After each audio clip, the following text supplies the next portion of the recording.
So now I'd like to turn it over to Lisa Laughlin, who is going to facilitate our discussion with our districts. So Lisa, take it away.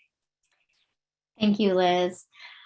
So during this section of the webinar, we want to take some time to hear from our local Grow Your Own programs. We have 3 school districts that are going to be presenting to us how they approach, implement, and support their Grow Your Own programs. After that, we'll transition into a discussion with them about their program specifically. So first, I would like to ask Shawn Mason to turn on his video camera and share his presentation with us. Thank you, Lisa. Hello, everyone. I'm Shawn Mason. I'm the former superintendent of Crossman ISD. That means I retired this last July from the Texas Public Schools after 32 years of service there, and I have joined Texas Tech University as their rural school liaison. And as part of that, I work with the West Texas Rural Education Partnership we'll talk about as we get through these slides. If we advance to the next one. If you sit here on the map, Crossman ISD is a very small rural district, about 40 miles east of Lubbock.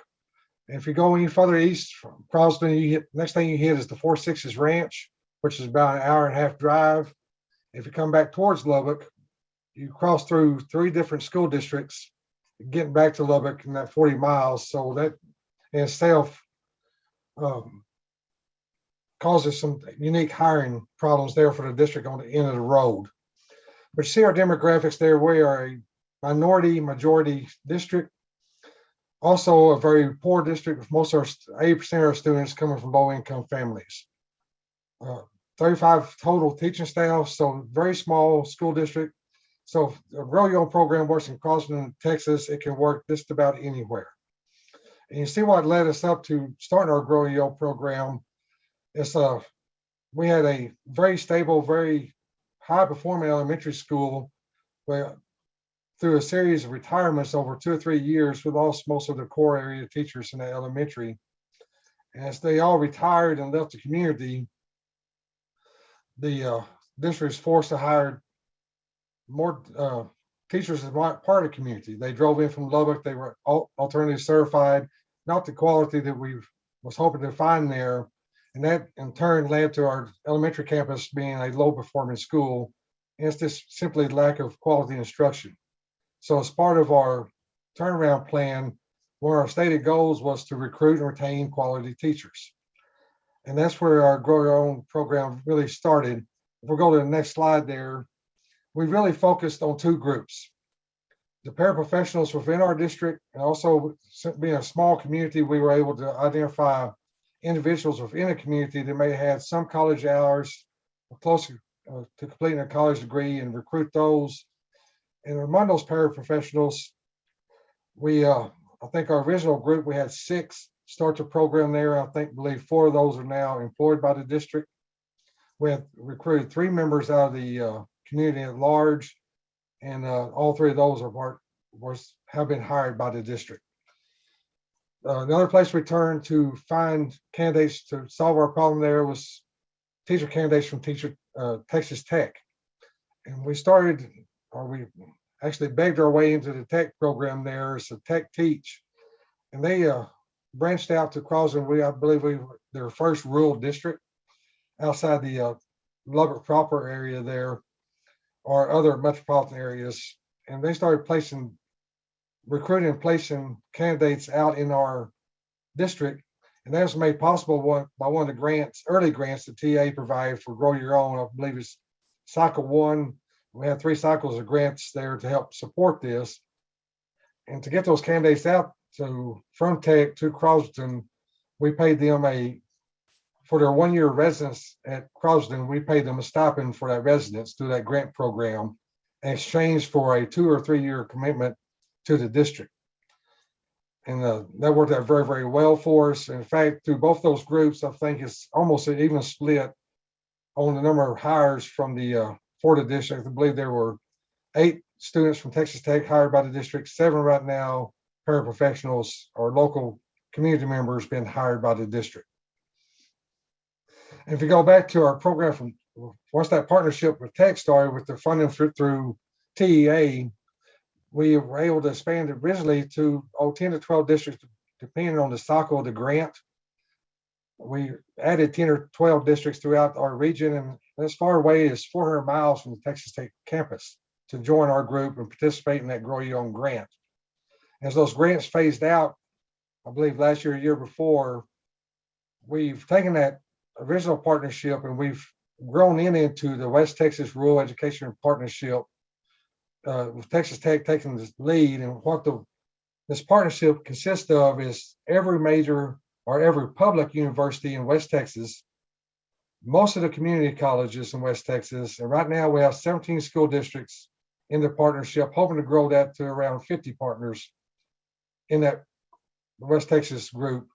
And our goal is to address the shortage of qualified teachers in rural West Texas, either through Grow Your Own or through these interns coming from universities out to these rural school districts. And overall, we hope to eventually place 200 candidates a year into our rural schools. And we got a good start this year. I think at the end of this school year, we'll hopefully have near 50 or approaching 50 candidates after even the short amount of work we've done with the partnership. And it's growing by the day. We've had a couple of meetings there and everybody's on board, a lot of good work going on. And we'll try to talk about that a little bit later in some of the questions and answers. But since 2016, out of the 35 teaching staff, we've hired 15 teachers from the Grow Your Own program. That is, I believe, 43% of the teaching staff has come from the Grow Your Own program. And we've retained 67% of those teachers in the district. And we've lost those teachers we have lost have been not because they want to leave a rural district or leave a small district. It's been spouses being transferred with their job. They've had family emergencies, aging family members that had to move closer to, things like that. So we've had a very good retention rate with our Grow Your Own program. We've also increased the diversity of our staff through our Grow Your Own program. When we started, we had actually right now our Grow Your Own candidates are about 10% higher in diversity than our original teaching staff. So it's been a very good program for us. It's actually stabilized our staff at the elementary and on into our secondary school, and our turnover rate has gone down considerably since the start of this program. But I know we'll have some questions, but we'll turn our time over to our next district here, and we'll answer the questions when we get to that point in the program. Excellent. Thank you, Shawn. Now let's hear from Jesse Gray at Hamilton County Schools in Tennessee. Good afternoon. I'm Jesse Gray, Strategic Partnerships Coordinator for Hamilton County. We're probably best known for our county seat of Chattanooga. I'm not lost. I was invited here to present to REL Southwest. I'm really excited to be here and learn from you all today. Next slide, please. Hamilton County, just for some context for you, we're in East Tennessee. We're the southern end of the Appalachians. We have about 43,000 students, actually a little more. 30% identify as Black or African American, 17% as Hispanic. Our district is 36% economically disadvantaged. The story that's not really told here is that our district is geographically large and geographically diverse. So we have urban, suburban, and rural schools within our county. Our Grow Your Own programming has been designed to address the problems of decreased enrollment in local pipelines and then our traditional pipelines, which are semi-local. Low teacher diversity, we're about 11% diverse educators. Our Grow Your Own programs are about 40. Need to improve teacher quality in our most challenging settings. So we do our best to create programs that are going to support our schools that were formerly in our opportunity zone and are currently more geographically located in a learning community we call Midtown. Then a need to increase teacher retention. There's not a ton of transients in Chattanooga, and yet there is some that we feel we can address through these local pipelines. Next slide. So a couple of successes here. I'll save that first bullet for last. We are, in terms of the buckets that we're talking about earlier, we have grow your own programming in all three. But our primary program is designed to support our classified staff, particularly our exceptional education assistants. My audio is fuzzy. In addition to our special education pathways, we have a community outreach type grow your own partnership with secondary education. And we have a high school program as well through one of our future ready institutes. Our programming is defined by financial aid and tuition remission for programs at local colleges, cohorting at those institutions. We pay for state assessments. We use the Praxis in Tennessee as well as EdTPA. We pay for those. And then support and affinity spaces for our educators of color. Currently, we are at 37 candidates in addition to 12 graduated last year, and look forward to many more. We'll address our audio as we get into the Q&A at the end. But one of the real highlights that we're really proud of is that we are really actively recruiting for the entire pipeline. And so we have a dedicated recruiter for our classified staff that is involved in keeping talented community members and passionate community members coming into classified positions ahead of the career opportunities. Look forward to speaking with you all in the Q&A at the end. Thanks. Thank you, Jesse. And last but not least, I'd like to invite Lisa Steele and Jade Cox to share their presentation with us about Goose Creek Consolidated Independent School District. Wonderful, thank you. My name is Lisa Steele. I am the director here for talent acquisition and development in Goose Creek CISD, which is a school district very close to Houston. And as a human resource department, we recognize that competition is high in such an urban area. And so we actually have started our Grow Your Own program back in 1996 through our Baytown area recruitment and retention program, which we partner with our local community college, Lee College, and our four-year partner, the University of Houston Clear Lake. That has been a very strong partnership that we've had for years, and we see that our community members and our alumni, they come back and they work in our classrooms and all over the district because we are one of the largest employers here in Baytown. And so when we were looking at our needs, we really saw that we strategically had to come up with a way to tap into a different market.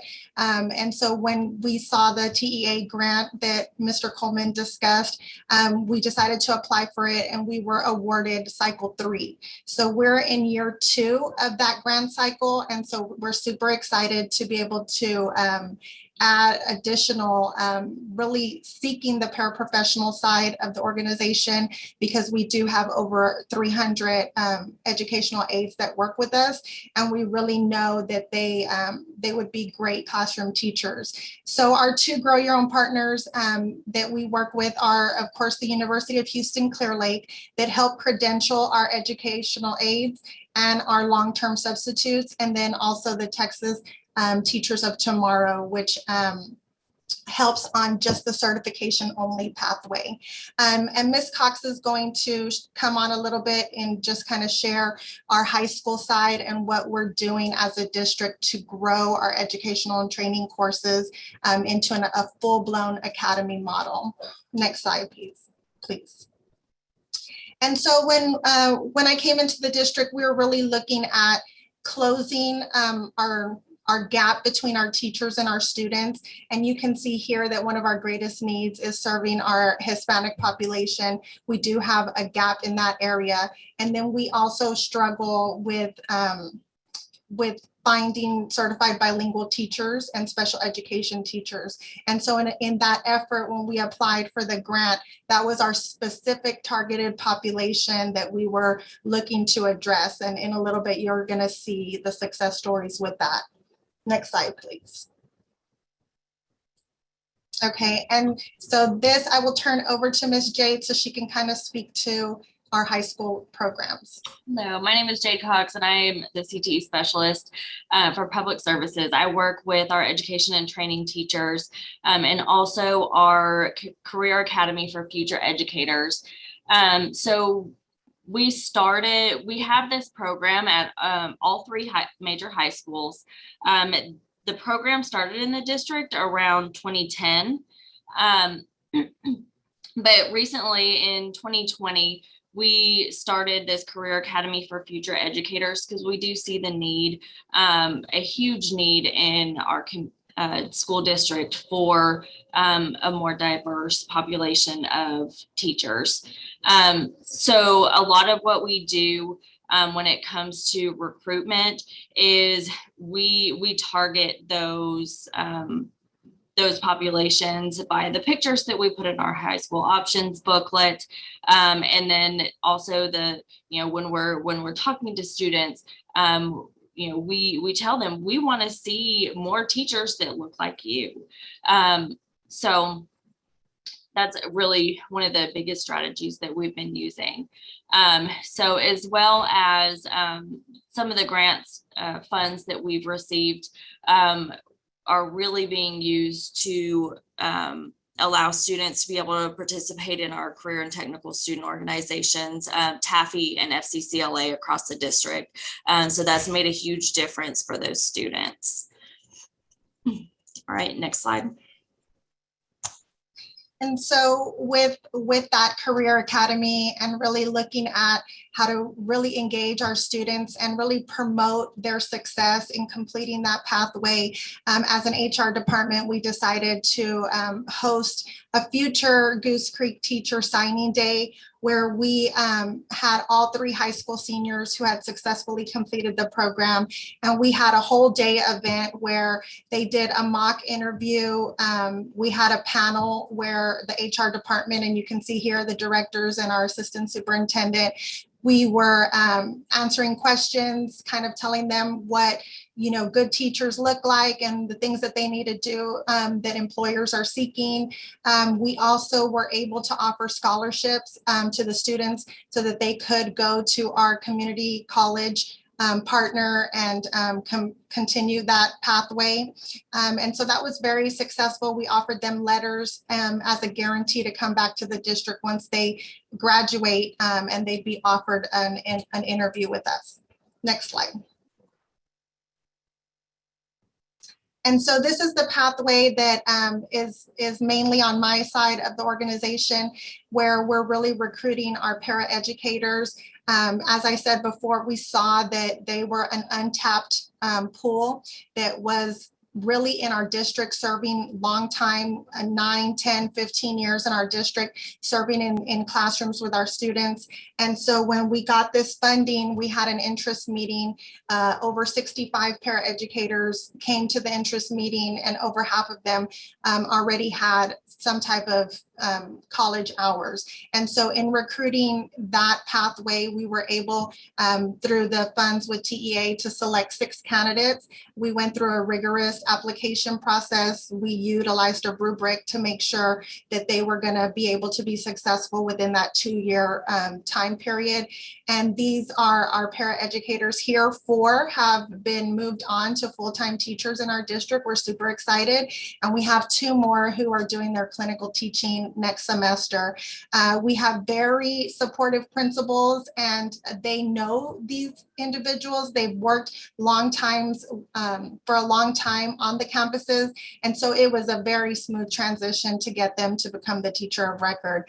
So we have now been awarded the T-class grant. So we're in the application phase for the next cycle of participants. And we're super excited that TEA has granted us additional funds, because we did see the need that, college tuition and expenses are high, certification tests are very expensive. And so this is really going to propel us forward to be able to credential another 6 candidates. So we're super excited. That's all I have.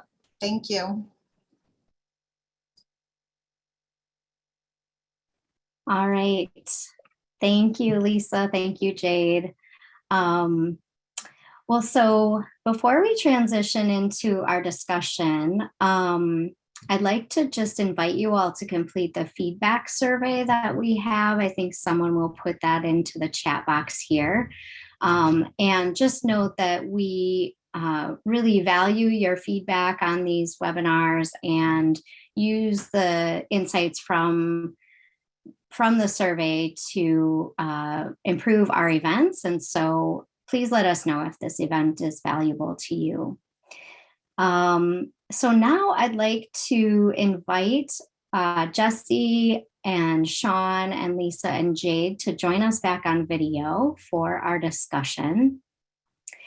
And let me set the stage here for our conversation just a bit. So we've all heard these thoughtful presentations. All three districts have highlighted the variation in their Grow Your Own programs. And now we'd like to dig a little bit deeper into these variations and also recognize what we're learning from early findings in the research. So those early findings suggest that Grow Your Own programs that offer strong financial, academic, and social supports can help districts recruit and retain candidates from their own ranks. Not only does this reduce turnover cost, it also ensures that students have access to stable in-school relationships and more experienced teachers. So given these early findings, I think it would really benefit everyone on this webinar today to know more about the specific strategies that all of your districts have employed for recruiting candidates into the Grow Your Own program.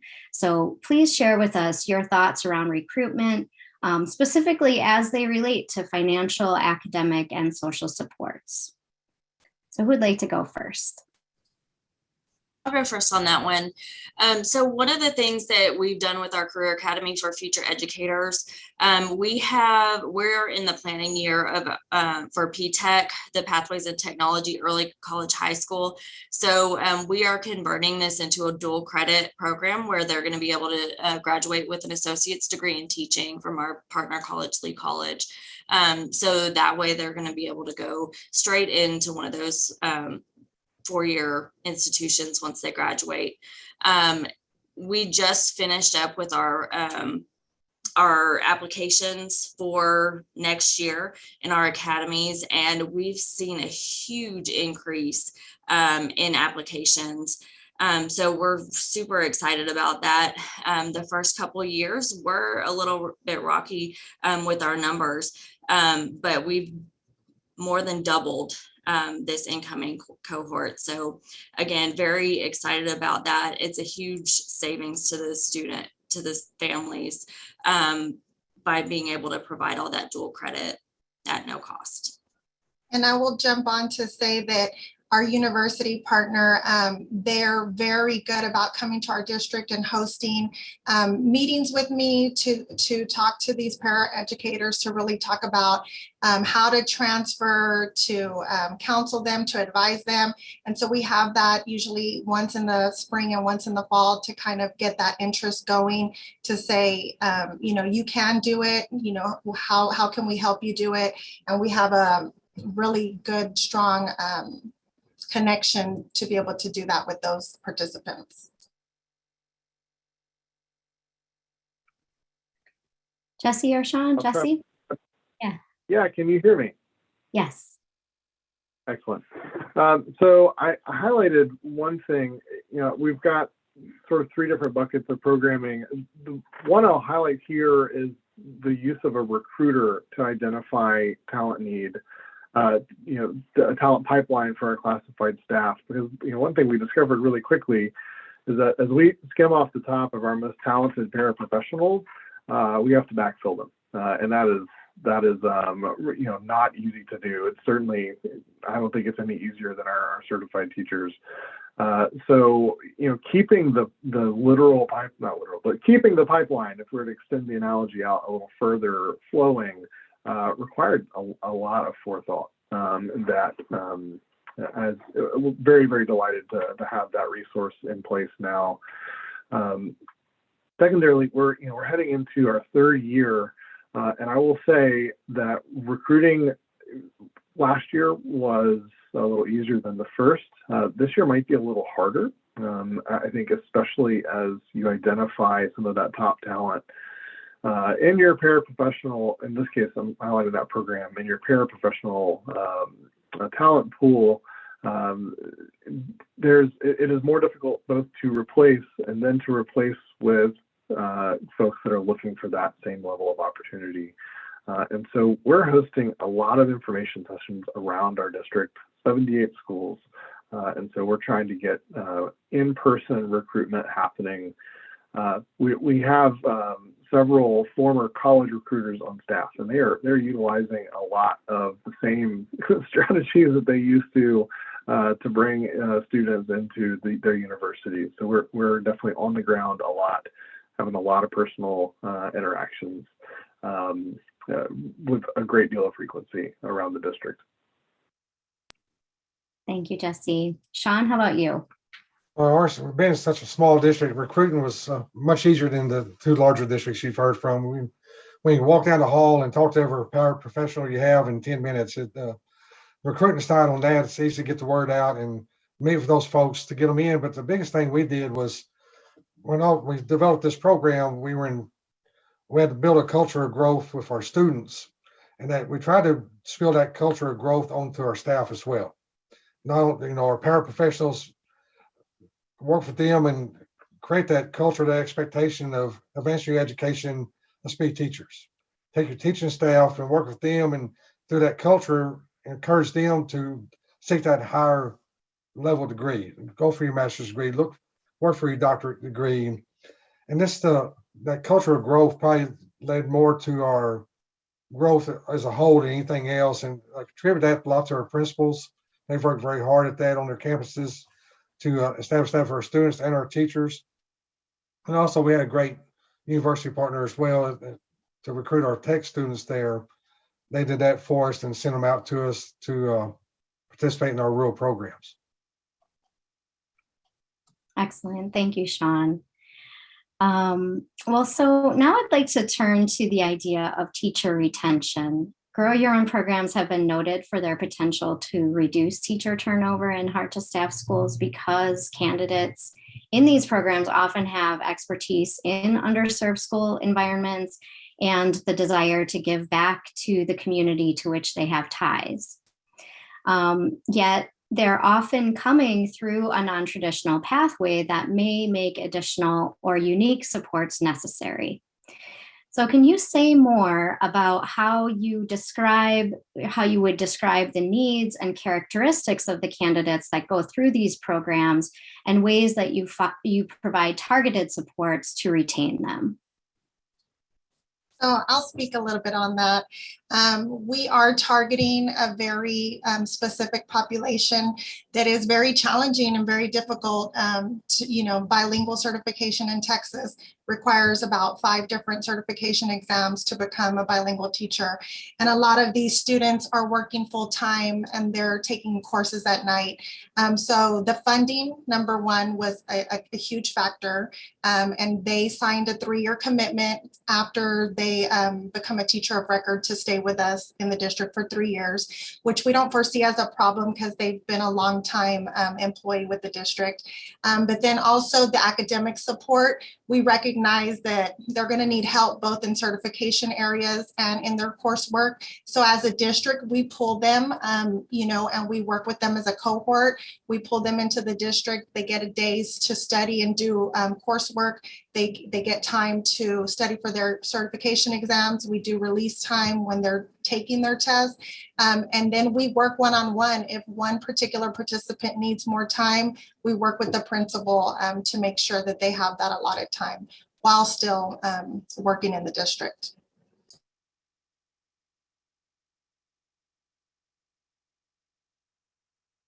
Yeah, I would add one. I would completely agree. Thinking through what's coming up in terms of a threshold that has been historically a barrier is something that it's in your court. You have to address that for your candidates. And so, thinking through licensure exams specifically, both the financial cost, but also the preparation. So, Our two largest Grow Your Own programs are job embedded in nature, and to get to a job embedded license in the state of Tennessee, you have to pass your content exam.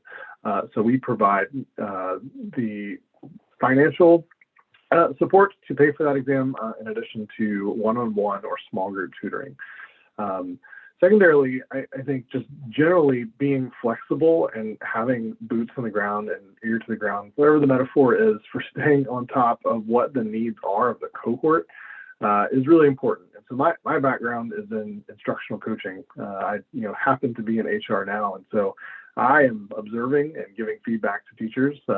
Even though my primary role is recruiting for the district, and making sure that if their needs aren't being met, just because there's such a unique pipeline. They're new teachers, but they're a different kind of first-year teacher. If their needs aren't being met, then we have to do what it takes to get those needs met. And so, for instance, most recently in a round of observations, noted a few needs of 9 of the secondary education cohort that they just didn't have met in terms of planning and understanding planning. So we secured permission from their principals to pull them for a half day, give them the workshop on planning in terms of what they needed, and sent them on their way the next day. And I think if you're doing something innovative, having that level of flexibility, but also visibility and presence in those candidates' classrooms is really important. And to add to that, our in-program retention is 97%, and so that's great. That beats pretty much any pipeline we have. In terms of folks that are through the pipeline, it's a young program, so take those data with a grain of salt, but we're at 100% of folks completing the program remaining in the classroom. Well, we offer a lot of the same opportunities for our pairs, but in our last West Texas Partnership meeting, we had an opportunity to hear from Dr. Ritu Chopra. She runs the Pair Center at the University of Colorado in Denver. If you're not familiar with her work there, I'd encourage you to Google the Pair Center at the University of Colorado at Denver. And she has a lot of good work there, but also she breaks it down, to some very simple, easy to understand methods to provide that support. We looked at the social emotional needs of our staff that's going through the program. A lot of them are working, they're paraprofessionals, a lot of them single moms that need support with their family, babysitting, getting kids to their baseball games, things like that. They work together. We try to provide that support for them, try to meet their financial needs with some of the paid internships, the residency being paid for. We use our counselors, our principals to help them seek out the financial aid. And one of the things that really came up was technology needs. A lot of our paraprofessionals with age was not technology literate enough to participate in online programs. So we provided that. A lot of our aides, a lot of our paras didn't have connection at home. They relied on cell phones. So we opened up our elementary, provide the devices, our Wi-Fi network for them to work there as a group on their courses at a distance. And then that was a great benefit to them. And through working at school, that kind of turned into a little cohort group. As they was working maybe in different community colleges, they was able to support each other emotionally through those processes and really worked well there. Excellent. Thank you all for those insightful answers. I think we have a number of questions that we're seeing in the chat. So I'm thinking I would like to invite our other presenters to join us here by video. And we'll go through a few questions that have been posed by the audience. So let's see, the first one here, for our local presenters, our district level presenters, could you speak to how the programs were established that are run by the state? Considering how much we move this way in our state, and curious what it looks like from the start to motivate folks to go this route as opposed to others.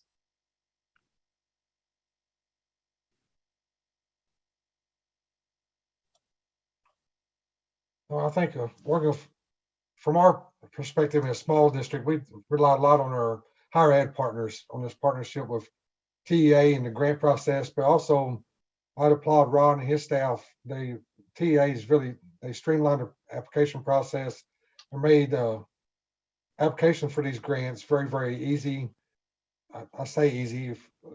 When you look at our district, we had a superintendent, a business manager, and an administrative assistant was our central office staff. If we can get that completed with a little help from Texas Tech, and which Tech did a lot of heavy lifting for us, it's you have to have a good higher ed, or we had to have a very good higher ed partner and a great state partner to simplify the process. Mhm. Excellent. Jesse, do you have any insights from your experience in Tennessee that you'd like to share? Yeah, I guess I would clarify, all of our programs are run locally with local partners through some state grants. We're funding some of this through ESSER and title grants. So I don't think we have anything that quite fits into that niche, but if there's a clarifying question that I might be able to address, let me know. Sure, and please, whomever answered that question or asked that question, please feel free to follow up with us in the chat. There's also a question here. Is there a penalty if a teacher leaves or candidate leaves before the 3 years are up?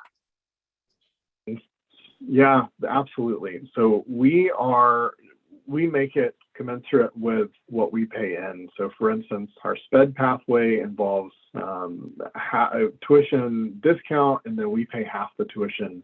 Any of the half that we have paid that's not rendered in years of service, we do get back. This is at this point all theoretical. These are contracts, and we're at full retention with that program. But there's precedent for that in years past. Gotcha. How about Liz or Jade? Do you want to chime in on that one? Any penalties? I will say for us, no, we don't have any penalties. We're not there yet, as they have just started teaching.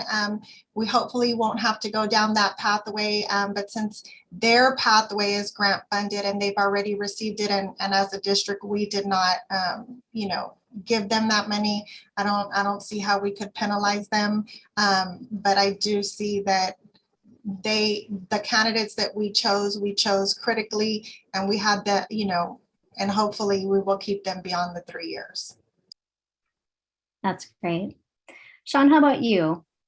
Since all our paid internships are through grant funds, there's no penalty there. But we've had very good luck with that. I think we've lost one individual before the 3 years were up. It came down to a spouse being transferred out of the area, or out of state, actually. I think it's North or South Dakota. So no chance to commute back there. But I do know of some partner districts. They're probably funded internships, and they enter into a agreement to repay the money if it's they break their contract before it's completed. Gotcha. All right, thank you. Here's another question. Are you seeing more interest in the programs from high school to college, or from para-professional career reentry folks that are transitioning into these programs? That might be a good question for Lisa and Jade. So we do see a lot more opportunity for the high school students because that does have a wider net.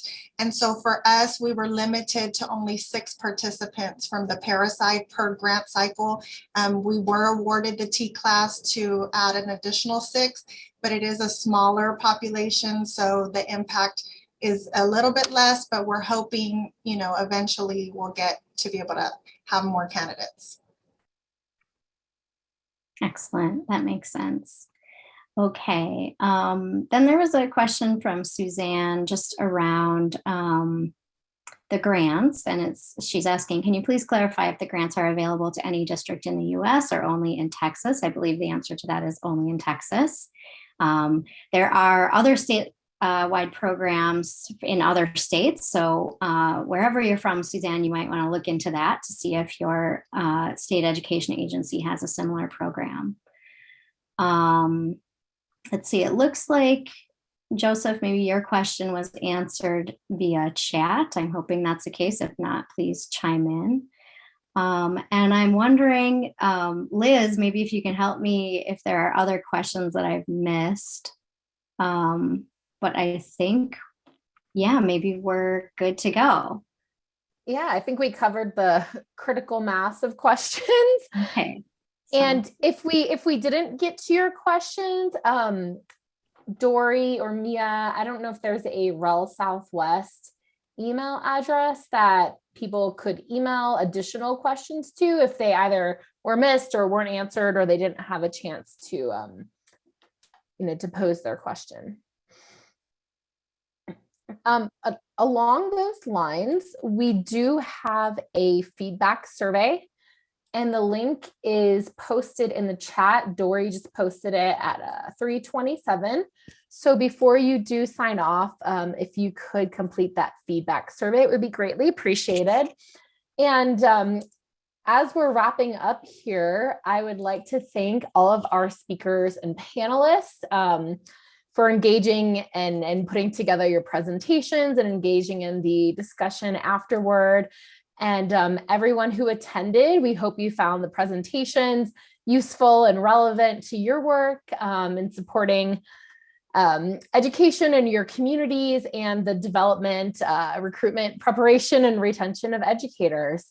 I also wanted to just note that you can check out the REL Southwest website as well for additional information on our studies. We have some recent blog posts that focus on Grow Your Own. And as I mentioned, we have the REL Southwest study that we'll be publishing on the site. We'll also post on the REL Southwest site the presentation and the recording. I'd also like to note that the webinar does include additional resources that, again, could be useful, such as videos, and also other webinars. So if you're interested in taking a look at the website, please do visit that, the REL Southwest site. And on the next slide, we have, I guess those were our references. So in closing, again, here's the contact information. Yes, here we go. So if you do have additional questions that we did not have time to answer, or questions that you think of as you're kind of processing this information this evening, please feel free to email Lacey Wood. Her email address is on the slide, and we can forward those questions on to our presenters and try to get those answered for you.